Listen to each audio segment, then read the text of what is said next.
Namaste students, myself Dr. Ekta Sharma, Assistant Professor in Kai Chikitsa Department, Faculty of Ayurvedic Science, Jyoti Vidyapeeth, women's university. Students, हमने last lecture में पढ़ा था history taking. आज हम उसी के नेक्स्ट पार्ट को कंटिन्यू करते हुए पढ़ रहे हैं, हिस्ट्री टेकिंग का पार्ट सेकंड। तो अपन ने लास्ट में पढ़ा था कि अपन को पेशेंट की हिस्ट्री है जो कि किस तरह से ली जाती है, उसकी किस तरह से स्टार्टिंग करते हैं।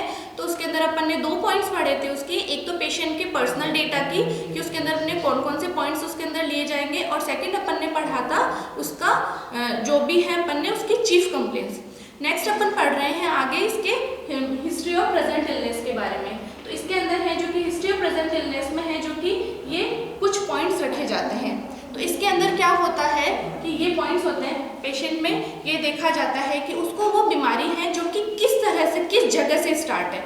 साइट मीन्स किस जगह से स्टार्ट हुई। सबसे पहले है लाइक कोई भी है ना रोमेटॉइड आर्थराइटिस का पेशेंट आया है तो उससे पूछा जाएगा कि सबसे पहले कि आपको जो भी ये जो पेन है सबसे पहले कौन से जॉइंट में स्टार्ट हुआ, हाथ में हुआ या पैर में हुआ। दूसरी चीज़ इसमें क्या होता है कि ओपन क्वेश्चंस किए जाते हैं, कभी भी है जो कि क्लोज क्वेश्चंस नहीं किए जाते।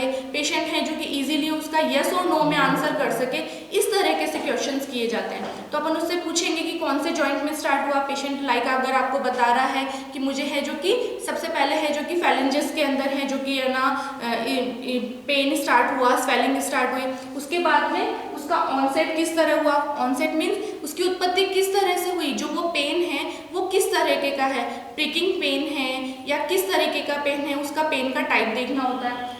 कैरेक्टर में भी वही चीज कि आपको पेन का कैरेक्टर देखना है कि वो पेन है जो कि किस तरह का है। रेडिएशन मीन्स पेन है जो भी है, पेन है या कोई भी प्रॉब्लम है, स्वेलिंग हो चाहे कुछ भी हो, उसका साथ साथ और कौन सी चीज़ें आपको देखने को मिल रही है। साथ साथ कौन कौन सी चीज़ें, पेन होगा तो पेन के साथ स्वेलिंग है तो वो पिटिंग है या नॉन पिटिंग है, ये सब चीज़ें इसके अंदर देखने को मिलती है। नेक्स्ट आता है टाइमिंग्स की बात करें तो जो भी आपको डिजीज़ हुई है, ये डिजीज़ है आपको टाइमिंग्स मीन्स कब ये है जो कि ज़्यादा होती है। मीन जैसे कि रोमेटॉइड आर्थराइटिस के अंदर होता है कि इसकी उत्पत्ति है जो कि आपको है कि बचपन में हुई थी या 20-30 साल की उम्र में हुई थी या 10 साल की उम्र में हुई थी, तो इसकी उत्पत्ति का टाइमिंग क्या था वो चीज़ इसके अंदर देखी जाती है। नेक्स्ट आता है इसका एग्रेवेटिंग फैक्टर्स जैसे कि कुछ डिजीज़ के सिम्टम्स होते हैं जैसे कि मॉर्निंग में ज़्यादा देखने को मिलते हैं, इवनिंग में ज़्यादा देखने को मिलते हैं, या होता है कि जब पेशेंट भूखे पेट होता है तो किसी को एसिडिटी की ज़्यादा तकलीफ देखने को मिलती है। कुछ पेशेंट्स ऐसे होते हैं जिन्हें क्या होता है कि खाना खाने के बाद में है जो कि एसिडिटी की ज़्यादा तकलीफ देखने को मिलती है। तो इस तरीके की जो कंप्लेंट्स होती हैं वो आती है एग्रेवेटिंग फैक्टर्स के अंदर। नेक्स्ट आता है सीवियरिटी में ये देखा जाता है कि जो भी डिजीज़ है वो है कितनी सीवियर मीन्स एक तो अपने को ये पहले तो अपने को टाइमिंग देखेंगे, उससे अपने को पता चल जाएगा कि ये जो इसकी बीमारी है वो कितनी पुरानी है और कितनी सीवियर है, वो उससे पता चलेगा। साथ ही साथ जो भी उसके एसोसिएटिंग फैक्टर्स हैं, उसके जो भी रेडिएटिंग फैक्टर्स हैं, उन सबको देखते हुए है जो कि अपन इसका पता लगा लेंगे। इन पॉइंट्स को देखने के साथ ही है जो कि इसके अंदर है एक सेंटेंस फॉर्म में है जो कि अपन स्टार्ट करेंगे कि पेशेंट वॉज कंप्लीटली फाइन, इतने साल पहले जो भी वो बताएगा। उसके बाद में उसकी डिजीज़ की स्टार्टिंग किस तरह से हुई वो लिखेंगे। सबसे पहले है जो कि कौन से एरिया में हुई, बॉडी के कौन से पार्ट में हुई, किस तरह से हुई, या फिर है मान लो कहीं से पेशेंट है जो कि कोई एक्सीडेंटल हिस्ट्री रही हो, कहीं गिरा हो, उसकी वजह से उसको कोई तकलीफ हुई हो, तो वो चीज़ भी उसके अंदर लिखी जाएगी। तो इस तरीके से कंप्लीट सेंटेंस फॉर्म बनाते हुए है जो कि इसके अंदर लिखा जाता है। नेक्स्ट 4th पॉइंट आता है past illness, history of past illness.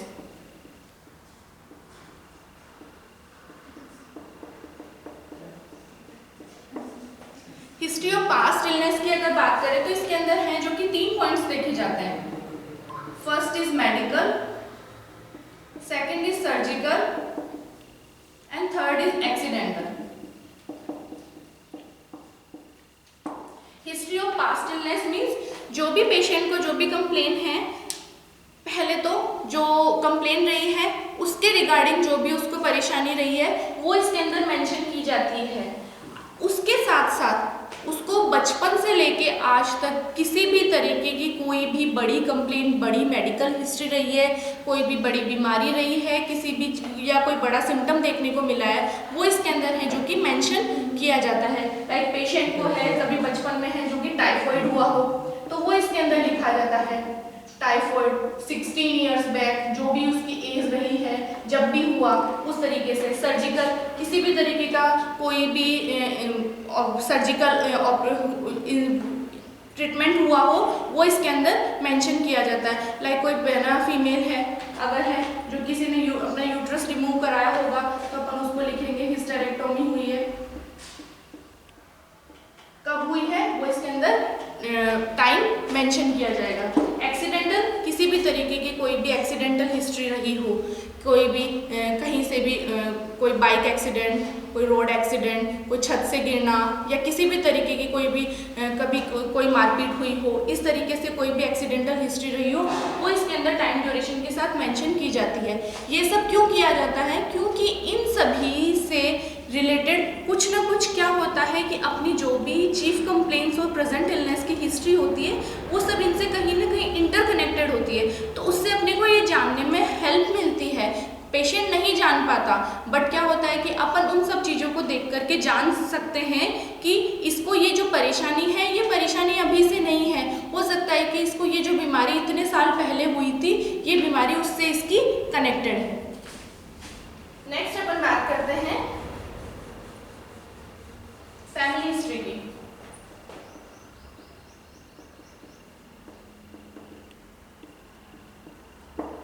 Family history की अगर अपन बात करें तो पेशेंट को जो भी कंप्लेंट लेके पेशेंट अपने पास में आया है, उस बीमारी से रिलेटेड उस जो भी सिम्टम्स हैं या डिजीज है, वो उसकी फैमिली में भी किसी को रही है क्या, जैसे कि उसके parents, grand parents and siblings, इनमें भी ये कोई कंप्लेंट देखने को मिलती है क्या? क्यों? क्योंकि क्या होता है, बहुत सारी डिजीज होती हैं जो कि क्या होती है, जेनेटिकली अफेक्ट करती है। लाइक जैसे कि रूमेटॉइड आर्थराइटिस है जो कि ऑटो इम्यून डिजीज होने के साथ साथ इसका कहीं ना कहीं क्या होता है, जेनेटिक फैक्टर भी रहता है। ये है जो कि पेरेंट्स से है, जो कि बच्चों के अंदर भी है, जो कि शिफ्ट होने के इसके अंदर चांसेस रहते हैं। इसलिए इसके अंदर ये फैमिली हिस्ट्री देखना भी बहुत ज़्यादा इम्पोर्टेंट होता है। तो यहाँ पे अपन ने पढ़ा history of present illness, history of past illness और फैमिली हिस्ट्री के बारे में। नेक्स्ट इसके बाद में अपन बात करते हैं ट्रीटमेंट हिस्ट्री की।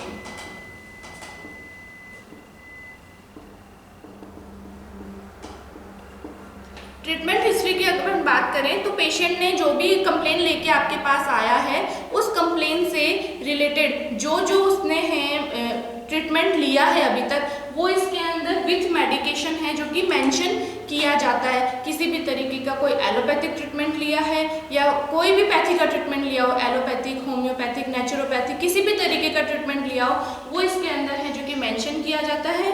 सारी मेडिसिन उसके अंदर मेंशन की जाती है, कितने साल पहले लिया था, उससे उसको कितना रिलीफ मिला, कितना नहीं मिला, ये सब भी है जो कि इसके अंदर मेंशन किया जाता है। तो ये अपन ने यहाँ पे पढ़ा है इसका ट्रीटमेंट हिस्ट्री के बारे में। इसका जो भी नेक्स्ट पार्ट है वो अपन नेक्स्ट लेक्चर में देखेंगे। Thank you.